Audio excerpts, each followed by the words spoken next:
Assalamualaikum warahmatullahi wabarakatuh.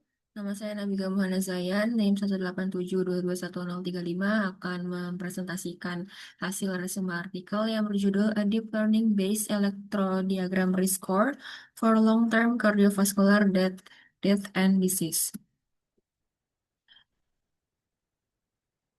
Dimulai dari latar belakang, penyakit kardiovaskular sebagai penyebab kematian paling umum di dunia, sehingga pencegahannya memerlukan metode yang lebih akurat seperti dengan klasifikasi berdasarkan risiko, atau yang biasa dikenal risk stratification. Sejauh ini, alat prediksi yang sering digunakan adalah pooled cohort equations atau biasa disingkat PCE yang masih memakai data sederhana seperti usia, tekanan darah, dan sebagainya, sehingga akurasi yang dihasilkan masih terbatas. Oleh karena itu, diperlukan pendekatan baru yang lebih optimal seperti pemanfaatan data ECG menggunakan CNN, ECG untuk menggunakan CNN untuk melihat pola tersembunyi yang dapat menghasilkan performa lebih akurat. Tujuan dari penelitian ini adalah mengembangkan Stanford Estimator of Electrodiagram Risk atau disingkat SEER yang dapat memprediksi risiko kematian dan penyakit kardiovaskular jangka panjang serta hanya memanfaatkan satu rekaman ECG atau elektrodiagram.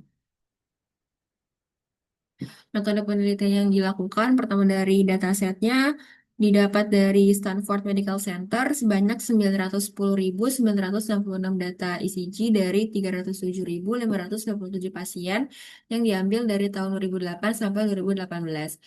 Kemudian model yang dibangun divalidasi di dua tempat lain seperti yaitu di Cedars-Sinai sebanyak 46.095 pasien dan Columbia University sebanyak 498.465 pasien.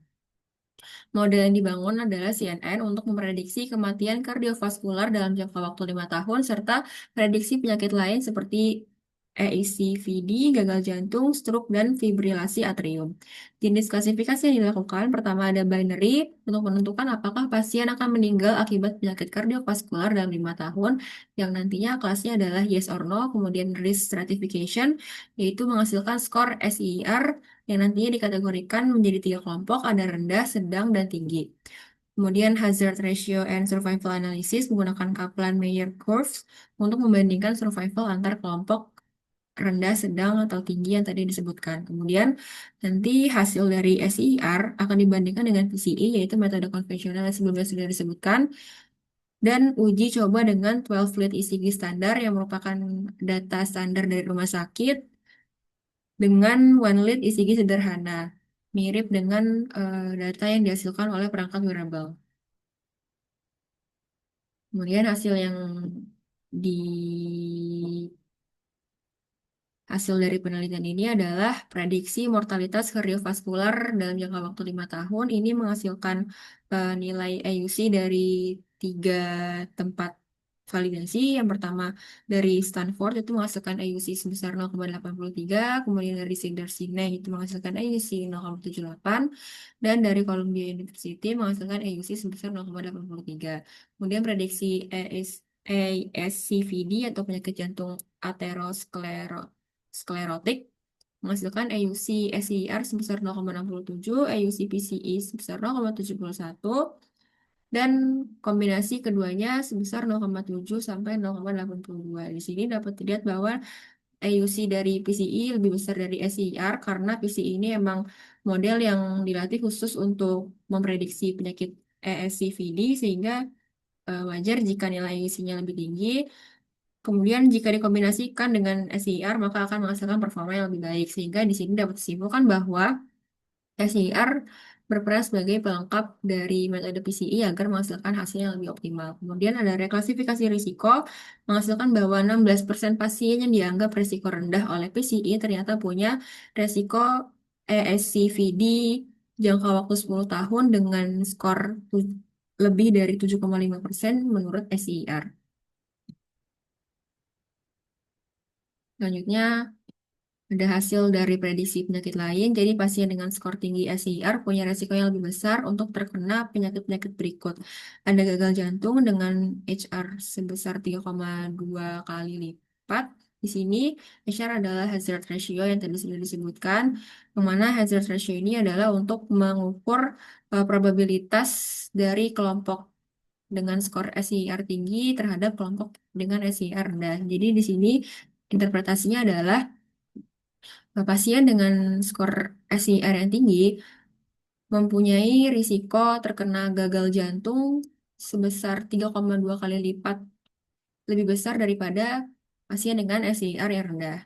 Kemudian diikuti dengan seterusnya infark miokard dengan HR 2 kali lipat, stroke dengan HR 1,6 kali lipat, dan fibrilasi atrium, kardiomiopati, stenosis aorta, dan sebagainya. Kemudian ini juga ada percobaan dengan single lead ECG, yaitu simulasi berabal. Jadi di sini dengan menggunakan single lead, SIR yang dihasilkan tetap kuat dengan EUC 0,78 sampai 0,8. Hasil ini hanya turun sedikit dibandingkan dengan 12 lead. Sehingga performa yang baik ini dapat membuka peluang pemakaian di smartwatch dan alat portable lainnya. Untuk bagian diskusi, di sini ada mengenai kelebihan SIR, bisa melengkapi PCI, murah dan bisa dipakai luas karena ECG ini sudah umum digunakan, kemudian bisa dipakai di klinik, rumah sakit, maupun perangkat wearable. Untuk implikasi klinisnya, SIR bisa mencegah ribuan kematian per tahun dengan mengidentifikasi pasien yang salah klasifikasi oleh PCI, kemudian potensial menggantikan CAC scan untuk pasien risiko menengah.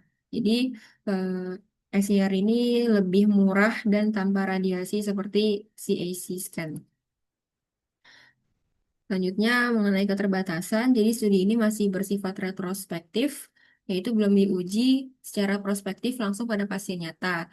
Kemudian data latih hanya dari Stanford, sehingga berpotensi adanya bias demografis. Kemudian perlu diuji pada data dari smartwatch atau ECG di luar rumah sakit, dan data untuk prediksi jangka 10 tahun masih belum cukup, sehingga pengujiannya baru dilakukan untuk jangka waktu 5 tahun.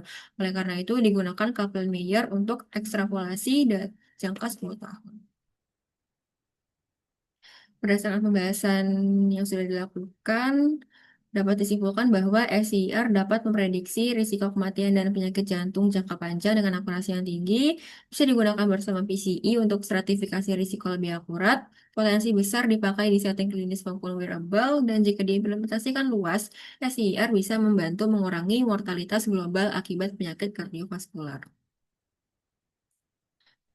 Oke, sekian presentasi dari resume artikel yang berjudul A Deep Learning Based Electrocardiogram Risk Score for Long-Term Cardiovascular Death and Disease. Kurang lebihnya mohon maaf. Terima kasih. Wassalamualaikum warahmatullahi wabarakatuh.